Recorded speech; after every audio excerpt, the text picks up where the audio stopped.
Hi. Thank you, Grant, and it's nice to be back here again. I feel very comfortable in this room, especially standing in this spot. I'm going to try and remember to stay in the picture. So I'm talking about minerals education, and I know a lot of people here care a great deal about minerals industry education, mineral processing education.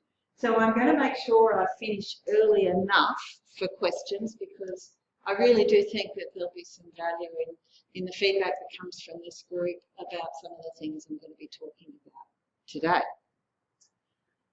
First, we have just produced a second book in this series, if you could call it a series. This was the publication that came out of the 2012 IMPC New Delhi conference that Grant was just referring to. It was basically a collection of papers that were presented at that seminar. And it included a really interesting paper by my colleague Young Silius about supply and demand in the minerals industry. I'll talk a little about that in the next couple of slides as well. So what we did at that point was agree that it was good kind of a seminar to have, and the IMPC has had a second one of those seminars last year, and that's what's behind this publication that's come out of that. But we also have something we've called a roadmap, because what we've been doing within the IMPC over the last 3 or 4 years, probably longer, is talking to people and getting feedback about what is important in minerals engineering education. And rather than just have books like this that nobody's going to read from cover to cover, we've attempted with the roadmap to pull out some of the key points and put it into a simple 3-page document. So I'm going to talk a little bit about that as well. Before I start, I'll talk a bit about who the IMPC are and what we do. I'm going to talk about the Education Commission and what we've been up to over the last few years, and give you some feedback on the findings of our studies, which are all going to come out in that publication. But what I really want to talk about, and this is going to come in at the end, is what we're doing this all for and where we need to go from here in that general area of minerals education. I think we're all, most of the people in this room, I suspect all of the people in this room are aware of the problems that we're facing, or the challenges, if you like to call them that, in the industry with educating young professionals, and that's one of the reasons that I care so much about graduate development in the industry. So I think there's a conversation to be had, and I'm going to make sure that there's enough time at the end of my presentation to do that. So I'll start by talking about the IMPC. That's their stated objective from the website.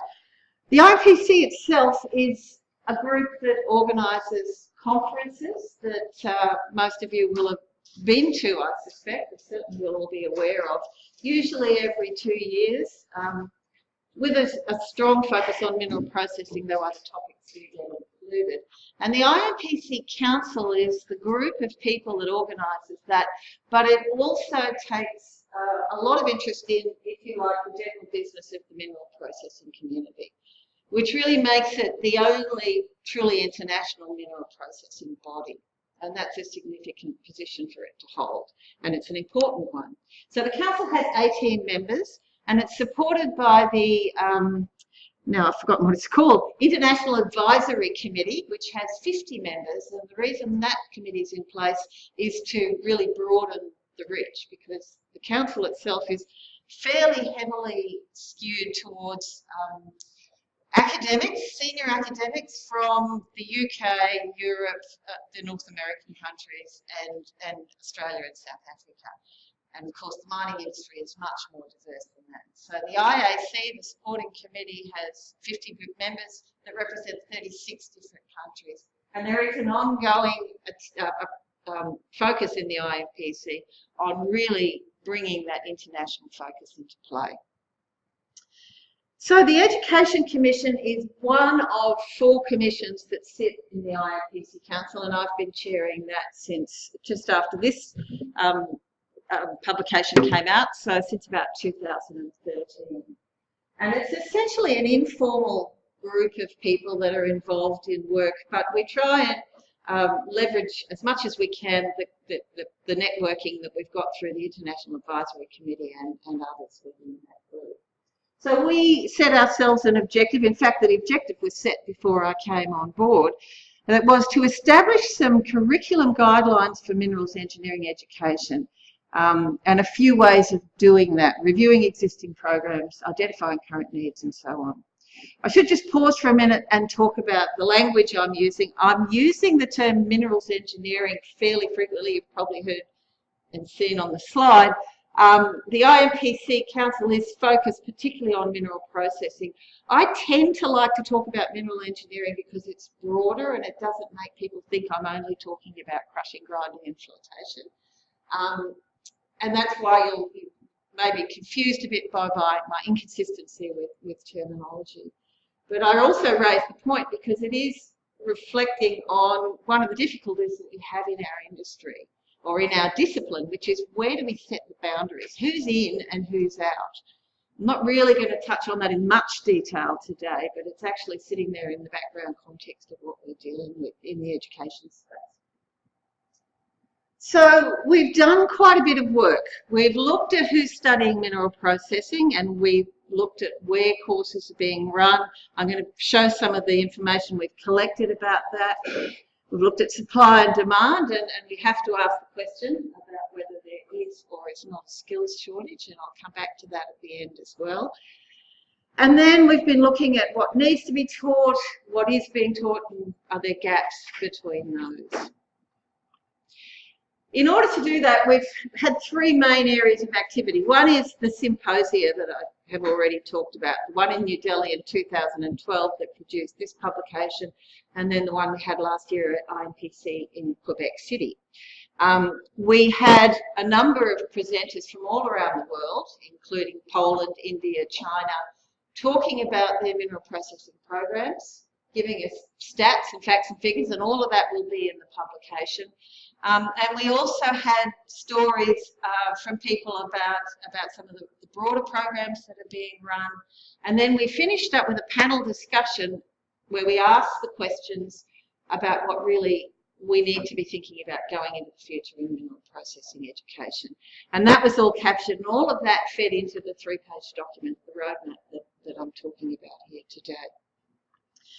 In the meantime, we had done quite a bit of survey work. We did a curriculum review, and I know a number of JK PhD students at the time this was happening helped out with getting curriculum details from Malaysia, Vietnam, the Philippines and various places.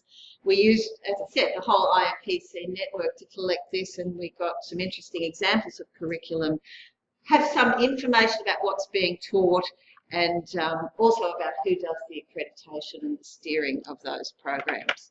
And finally, we did a SurveyMonkey survey in 2015 of key people in the industry to get some feedback about the questions that I'm talking about now. So I won't talk about questions because I'll put some of the information up very shortly.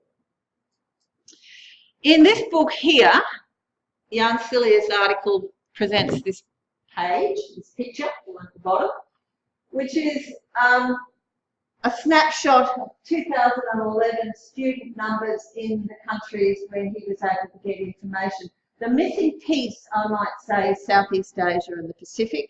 He didn't have figures on those areas, but that's additional to what's here. And of course, this was the thing that everybody was really interested about. That China was producing half of the mineral processing graduates in the world. And then Jan balanced that up against some estimates about demand for mineral processing, and it was clear that where the demand was not necessarily where the supply was, so there were some interesting issues raised by that. Now, the IMPC has updated that information, and we have some 2015 data. I don't know if, Grant, you were part of collecting that.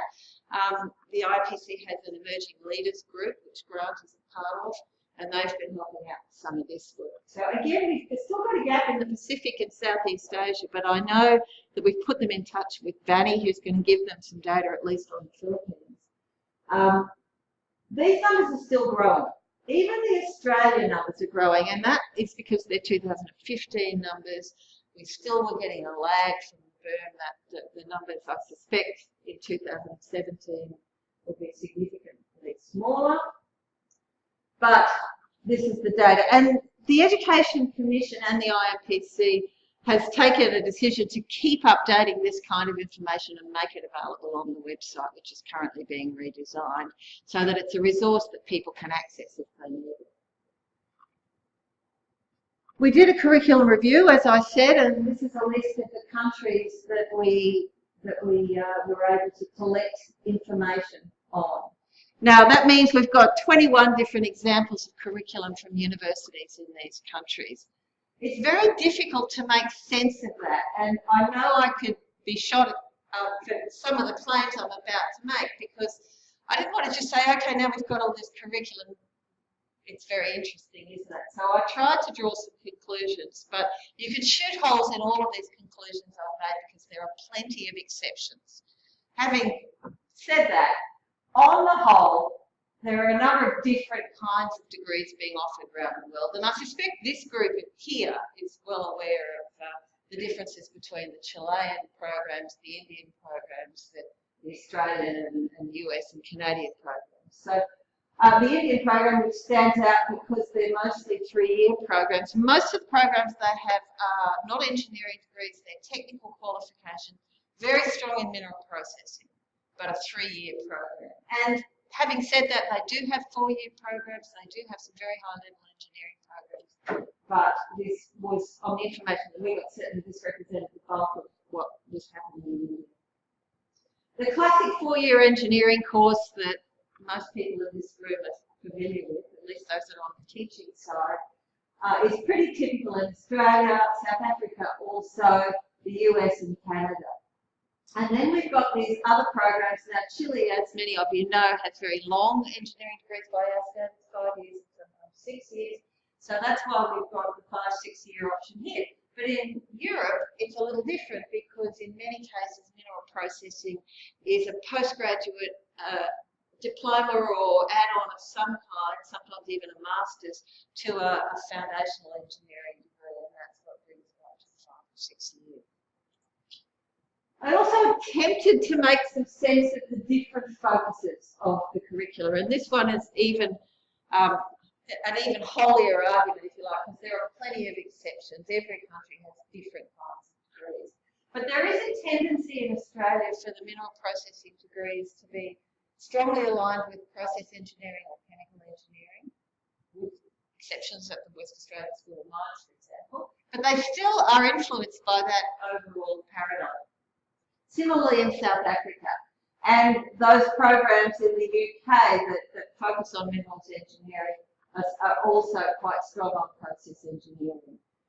The American universities, interestingly, that survive in the mineral processing space are much more closely aligned with materials engineering. And again, metallurgy in the olden days sat very close to materials engineering because the only real engineering materials they had, apart from timber, were metals. So there's a traditional association between mineral processing, metallurgy and materials, and that's still reasonably strong in some of the US courses, again with plenty of exceptions.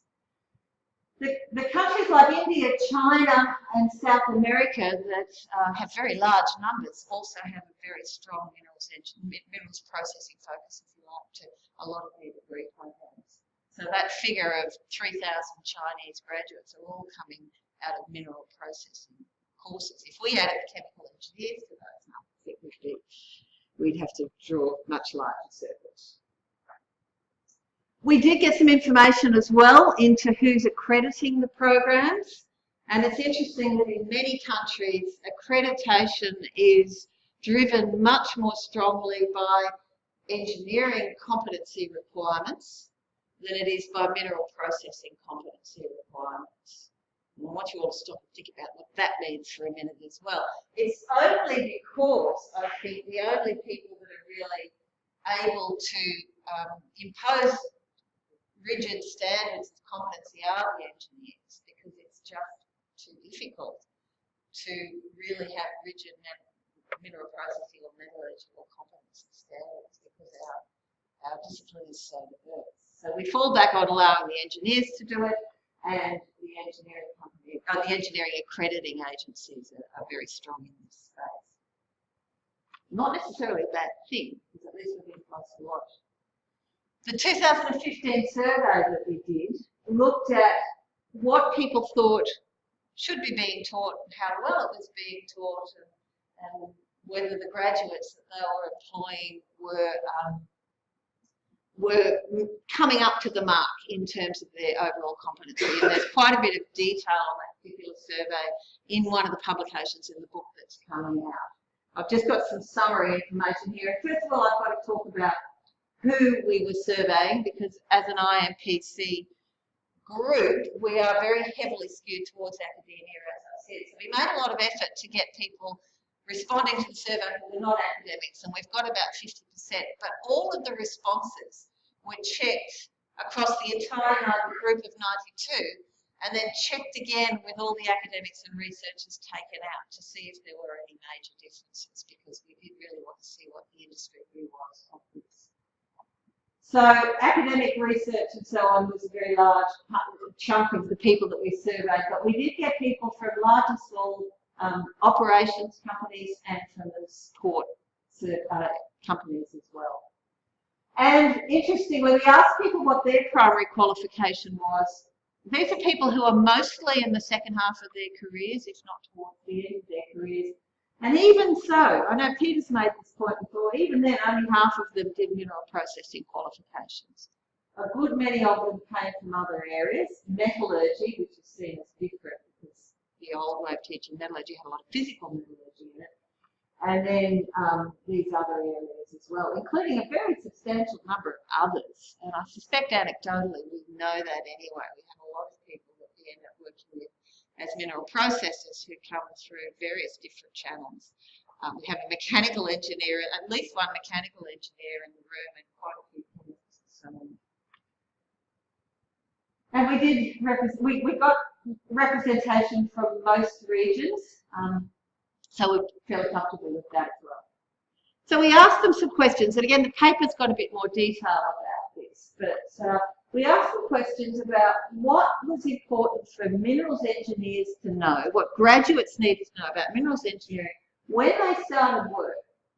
And the bottom line, the darkest colour, essential for all graduates, is the stuff that we thought had to be an undergraduate curriculum. And there were no surprises. It was actually really surprising that there were no surprises, can I say.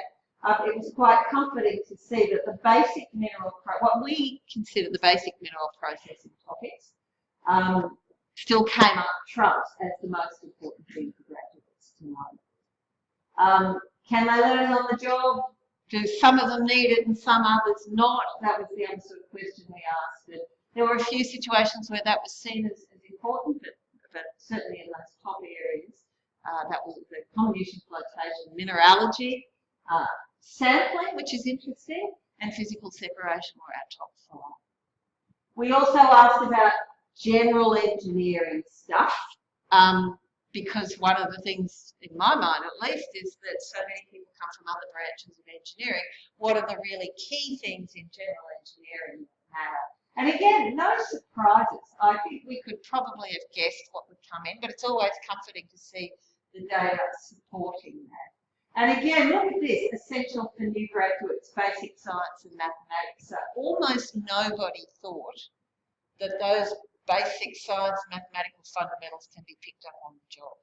And I think that's a big takeaway from all of us as well, that there are other things that people can perhaps pick up on the job, but you've got to start with somebody who's grounded in these basics. Some interesting ones here as well. I'm just looking for the process design stuff and so on, and even the soft skills that were seen as something that didn't need to be included in undergraduate curriculum because people would get those as they went. I'm not saying it's right or wrong, it's just an interesting reflection on what our feedback from the survey was. We then asked how they felt the education providers in their region were going. And look, my description of this is okay. They're saying that they're doing okay. There's not a great deal of really strong support, and I did, I think this is checked with the academics all taken out, so that we could at least check for the people who had a vested interest in saying universities are doing well. And the results are the same. I can't remember which slide this is, whether it's with or without the academics, but you will see the same basic spread. So I think the academics were self-criticising reasonably reliably in that case. So, okay, but is what I see this to mean. So nobody's singing the praises of the universities, but people seem to be relatively happy. And I guess that figures because the industry's not falling open and people aren't screaming with rain. Doesn't mean you can't do better, of course. So I put together my take on what we found out of all of that work. There's considerable variety in the courses that are being run. And what that means is that ongoing professional development is going to depend a lot on where people come from and what they've already done. So if there is going to be postgraduate professional development, and I strongly hope that there will be, it needs to be flexible. It needs to allow for all the differences in backgrounds between people coming into the profession. Strong agreement about what mineral process engineers need to know. And then I haven't put up the slides, but we also asked about professional development. What we found out about that, again, I'm sure it's no surprise to the audience here, in many cases it's ad hoc and has been for quite some time. Now, one of the reasons I'm passionate about what I call professional formation, which is early career professional development, it's really about teaching a person how to be a professional metallurgist, mineral processing engineer, whatever you want to call them. It's not something that can be taught at university. It has to be done after you start work. And in the olden days, not wanting to sound too much like a grumpy old person, but in the olden days, it was done very well. Companies had very well-resourced graduate training programs, and I was a beneficiary of one of those, and so were most of my contemporaries. And one of the things we've been trying to do for a long time, professional formation or what professional development, is bring back some of that.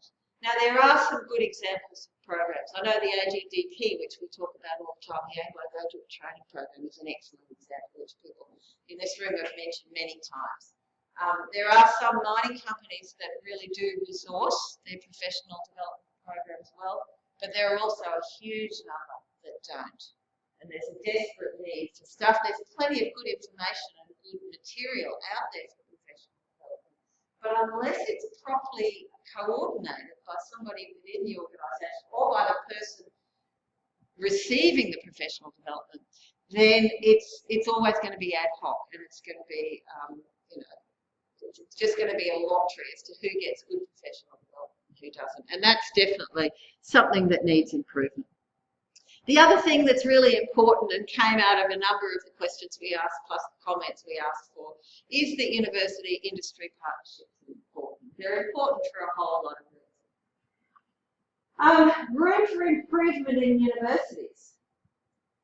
4 main areas where the respondents to the survey suggested that there was room for improvement. One of them was preparing graduates to work effectively across disciplines, preparing metallurgists to work with geologists, teaching them what geologists know that would be useful to them, preparing them to work with mining engineers and understand what pressures the mining engineers are working under so that the morning production meetings don't have to be quite such a fun fight. And then all the environmental, the social and the other outward-facing professions, if you like, so that they understand more about how they're impacting on the community and the environment that they're working with. All of that is important. And although they might learn courses on that, they're not necessarily learning how to work with the people that do that stuff in the workplace, and that's a different kind of skill. They need to be staying abreast of current technology, and I guess what that means is some university programs are out of date and teaching stuff that was relevant 30 years ago, but the world has moved on. They need to use new tools and technologies. It's almost the same thing again. And real industry data and case studies is seen as something that's lacking in a lot of programs. So university-industry partnerships are important, and every single one of those points relates to that. And I didn't pick out those points by saying it's because university-industry partnerships were important. I looked at the major areas where we're getting feedback that universities could be doing better. It's all about currency and relevance. And again, I don't think that's any surprise to people who think about what should be in career So we put together a roadmap to try and distill some of the key findings out of that work and the panel discussion that we held in the at the conference last year. Now, the panel discussion which was held last year was actually very, very successful, I believe. We had about 60 or 70 people in the audience. Kathy and Elaine were there. I'm trying to think if anyone else from this room were there, but maybe not. But we certainly had a number of key players. We had a panel of people from different universities around the world. We had Professor Hu from China. We had, I think you can see kind of an Aubrey's head here from the University of Cape Town. Pradeep from India, Varun Garain, who's well known to you, who was representing Canada actually, but he knows a bit about the Indian situation. We had Robert representing Australia because Robert's an IPC councillor. Therefore, we had to put him on the stage. We could have had any number of people representing Australia. And we had a really interesting and focused discussion on how universities could be addressing some of the challenges. And we videoed it all. And then Kathy and Elaine were very helpful in sitting down with me and going through a lot of the transcripts from that video. And they took notes and looked at the videos and distilled what we put out of it. Those of you that are familiar with the CEEC roadmap can see that I've stolen a lot of ideas from that because it was a very successful way of taking a whole lot of stuff and trying to break it down into some nice, simple takeaways that we can then present back to people. So that's what the roadmap was. We had three key elements. One was to define the current context, where we are now. The targets, what we're trying to achieve in mineral processing education, and then a list of actions about how we can get there. We couldn't not talk about current context because nearly every discussion we have about minerals processing education degenerates to a discussion about the context, about all the challenges that educators in mineral processing are working on. So that had to be a fairly big part of the document. It's not a major part of the 3-pager at the front, but we then put an appendix at the back which summarised the feedback that we're getting about that. The targets are interesting. What are we trying to develop when we're educating mineral processes? And we've got a little set of targets here that are in the roadmap. This is my little picture of what that means. We're trying to produce somebody who has a really solid technical foundation, and that seems to be universally recognised as an important starting point for mineral processing. They need to have the right professional skills, they need to be innovative, and they also need to be able to take what they've learned and apply it in the workplace. And again, that's something that's very difficult to teach properly at university. You can give people good skills that will allow them to start down that road, but it really takes time in the workplace to learn how to apply your skills in the workplace, and there is no substitute for that. So that's where the professional development part comes in. In order to do that, you need to have good educational delivery, you have to have good people delivering that education, and you have to have the right programs. They have to be current, they have to be relevant. So you need things like industry steering committees and so on. So that's the sort of thing that we're aiming for, and the roadmap gives us some guidelines, or gives guidelines to anyone who's interested about how they might be able to achieve that. So it's a 3-page document.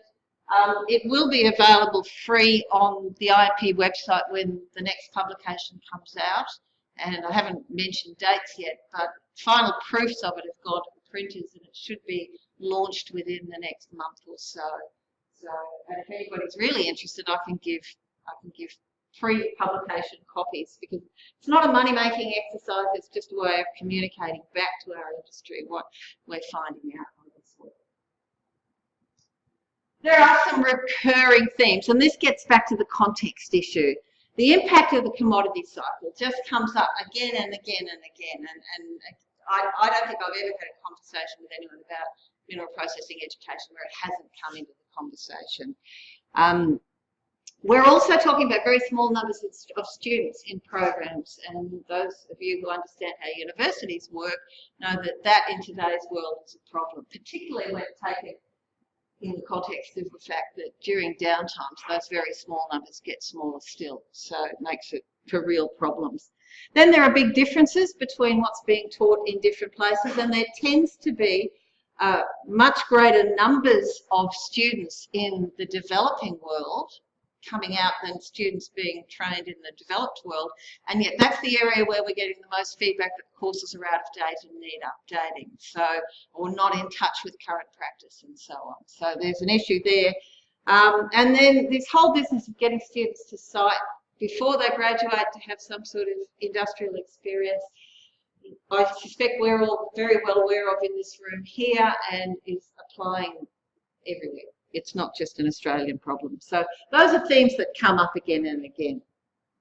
For those that haven't seen the figures, these are some recently published figures the Minerals Council collected on mining engineering students in Australia in 2016. Now, mining engineering is traditionally the big brother of mineral processing. When I was an undergraduate, there were 3 times as many mining engineers in the program I went through as there were mineral processors, and that's not unusual. And yet, University of Queensland 2016 intake was 4 mining engineers, down from numbers of 120, 170, do you know? 180. So very large numbers. University of New South Wales, similarly, I know they were up to 170 or 80 also, and they were down to 11 in their intake. Now, once upon a time, that just meant that departments had to sort of grit their teeth and ride out the tough times in the confidence that things would get better, because we know things will get better. But in today's world, that means that every single one of these departments is under threat of closure, and that's significant to the industry as well. So those issues are all there included in the context. It's a really complex picture. There are a lot of conflicting requirements from stakeholders. You have a discipline that's very difficult to set boundaries around, and there's a huge amount of variability even within the bits that we do feel confident we can set boundaries around.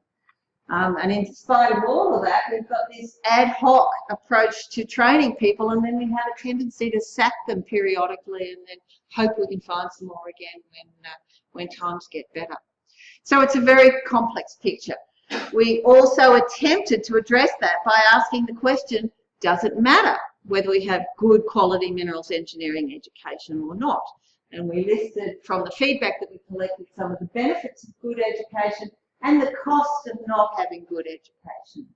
And perhaps we had a biased sample because they were all mineral processors, but there is a general feeling that the quality of work being done in our mining industry is going to suffer if we can't educate people. Well, we're destined to see the same mistakes being made over and over again. And we've heard Peter talk about how he's been seeing the same mistakes being made over and over again. So again, I don't think there's any surprises there, but it's useful to capture that and write it down. So we're in a very complex and challenging situation. And this is the last little bit of the presentation where I'm going to start asking you to think about some of these issues, and maybe we can talk about a few of them before the end of the session. There are a whole lot of factors that are impacting on our industry, not just commodity cycles. We've got enormous technological change, and at the same time, and partly because of the technological change, mining companies are really changing the way they do work. They're changing their structures, they're changing their role descriptions, they're changing the way they resource their operations and the balance between central services, if you like, and the operations staff themselves. And all of those things impact on educational needs. Universities are changing. They're having to run like businesses, and they're having to demonstrate that you can make a business case for a training program. I won't even start on that one. Mining companies themselves are changing. They're merging, and then they're splitting up, and they're dropping off parts of their business and picking up other parts. And different companies are focusing on different commodities, and all of that changes the way they do their work. So we can't think about education without keeping some of these things in mind. I know we've all heard David Brereton talk about wicked problems, but I also like to think about it this way as well. This is an acronym, VUCA, that the American military used to describe very complex situations like this. So it was used for military operations in Afghanistan and Iraq. And you can see volatile, uncertain, complex and ambiguous. What it means, if you like, in a sentence is by the time you've come up with a solution, the problem has probably changed and you need something new. So when you're dealing in these environments, the normal linear problem-solving techniques are not going to apply. And again, any of you who have heard about David talk about wicked problems and approaches to wicked problems, this is really another name for the same thing. So there's a whole lot of things that you need to try and do. And it prompts me to say, so what are the questions we should be asking? I told you that we started off at the IMPC Education Commission coming up with guidelines for curriculum for education providers. Now, underpinning that was an assumption that those education providers were going to be universities and the curriculum was going to be undergraduate curriculum. And I wonder if that's really the right thing for us to be thinking about. When you look at the people working in the industry, certainly in this country, the figures I presented in 2011 when I got some data from the Minerals Council was that less than 25% of people being employed as mineral processors in the Australian industry back then came out of degrees with mineral processing or metallurgy in the name. Most of them came out of chemical engineering. So we can have the best mineral processing degree in the country and we're only going to reach 20–25% of our graduates. So we have to think about the implications of that. So there's other things to be thinking about. Is there or isn't there a skills shortage? I'll ask that question again at the end. Be interested in your views on that. Particularly when you think about those figures of graduate numbers from China, from Eastern Europe, from South America, and from India, of course. There's actually very large numbers coming out of India. So our university program, there's actually 2 points there. Our university programs focused on the wrong paradigm, and then should we be focusing on your university programs at all, or at least just university programs? This maybe helps us simplify things about it. One thing we can do is identify what the knowledge, skills and competencies are that really matter. And if we're going to change things, we have to make sure that at least we keep those in place. So we don't want to be throwing babies out with bathwater.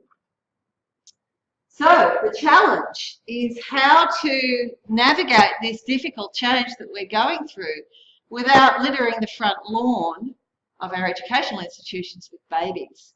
And in order to do that, we need to think about what the really important stuff we need is and how we can preserve that, keep it safe, if you like, if university programs shut down, if professional development programs stop being delivered for a period of time. We need some way of preserving stuff, and we need to think about how to do that before it's all lost forever. Now, we've already talked for years about keeping graduates informed and capable, but I'm talking about the next step where there are no informed and capable people in there. What about that body of knowledge that we've spent the last 100 years or so developing?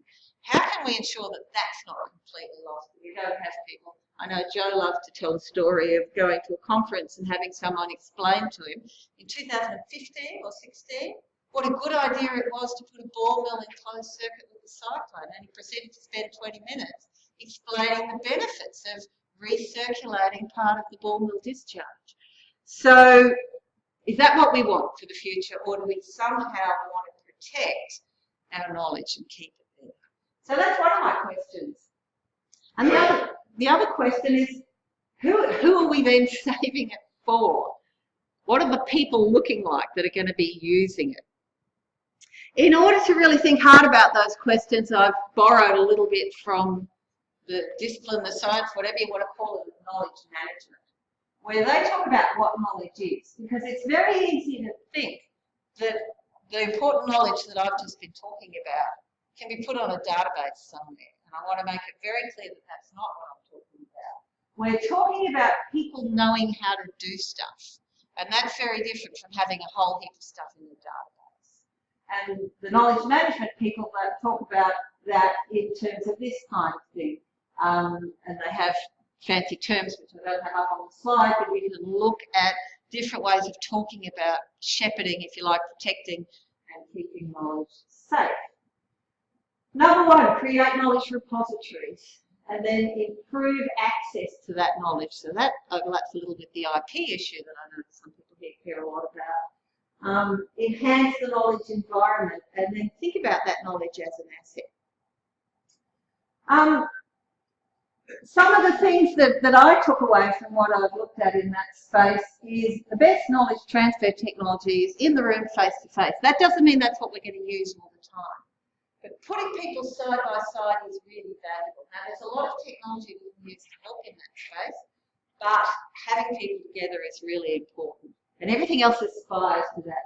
The other thing, and this is really significant, is the best knowledge repository is a community of practice. And I'm sure I don't have to explain what that means because we talk about community of practice here quite a lot. And this is a community of practice and there are many others. Universities are also, very importantly, communities of practice. So Peter's department is another example of a community of practice. So are our professional institutions. So this, again, is back to what came out of the survey about what people need to know, and that basic set of knowledge, skills and competency needs to be available somehow. So there are lots of different ways it could be delivered, and I'm just putting up some suggestions here that you might want to think about as other ways of developing mineral engineers than putting them through a 4-year undergraduate. The Bologna or the Melbourne model, which is basically a generalist degree with an add-on master's or diploma, it's specialising in mineral processing. And the value of a model like that is that people can come from elsewhere with basically any good solid science and engineering degree and pick up the diploma or the master's. And so there's a lot of value in that kind of idea. Various other sorts of postgraduates and diplomas and certificates. And then, of course, there are other companies that really do have good quality in-house development, and that's another way of developing accreditation, which isn't necessarily recognised with a piece of paper, but it can be a very valuable thing. And then I'm finishing off with micro-credentialing, which is a word I've only just learned, but it's a concept I suspect you can all imagine. I have to credit my colleague Peter Munro with the Scout badge analogy, but it's essentially collecting a whole lot of small qualifications and packaging them up. Now that has really significant implications for groups like the IMPC and the AUSO-IMM and the other professional institutions, because it may be that micro-credentialing is something that professional societies could administer rather than something that universities could administer. Having said that, the model is also being looked at by universities too. So they're just different ways of thinking about it. And the alternative to all of these is nothing. And if we think hard about what's going on in the industry at the moment, I think that's what we've got going. It would be nice to see us tighten things up and make it a little more useful. Also, who owns the knowledge? The communities of practice probably can be seen as the people that own it. Will those current communities of practice own it in the future, or will things change? So just finishing off by mentioning the IMPC, because we have done this work. Part of the reason we're doing this work is to really find out what's going on in the world, because there's a concern that we need to make sure that we can have everything working. And so I'll finish with some questions up here, but also very happy to hear questions from the floor or comments from the floor about your views about what I've just talked about. There's one already. Will I take questions? Or?